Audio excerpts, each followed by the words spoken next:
Trump will slash beef tariffs for a month, easing duties on imported beef and aiming to calm trade tensions with Canada and Mexico. The tariff cut rattles U.S. cattle producers, who fear cheaper imports will hurt domestic prices, while consumers may see lower grocery costs. The temporary cut lasts only a few months, leaving the broader dispute over beef import duties unresolved and creating uncertainty about long-term impacts.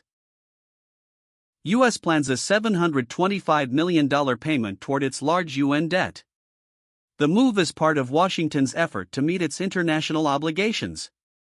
The payment will reduce the United Nations' outstanding debt owed by the United States. The amount is a fraction of the total debt, and broader implications for U.S. foreign aid policy remain unclear. The $725 million payment will cut the United Nations' debt owed by the United States. The amount represents a small portion of the total debt. The payment is part of Washington's broader strategy to manage its international financial commitments. The exact impact on future UN funding remains uncertain. While the $725 million payment reduces the United Nations debt, it is only a fraction of the total owed by the United States.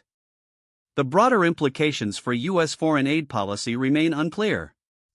It is not known how this payment will affect future UN funding or U.S. diplomatic leverage. Supreme Court lets Donald Trump keep building the White House ballroom. The ruling, issued Thursday, allows the former president to continue work on the private project using federal funds.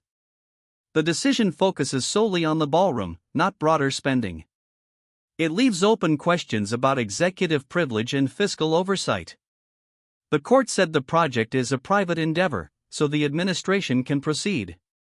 The ruling is a temporary stay, pending further review.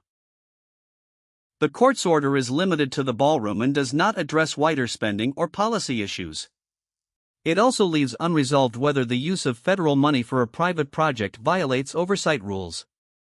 The decision could set a precedent for future executive projects. Critics argue it sidesteps accountability. The ruling remains a temporary measure while the case continues.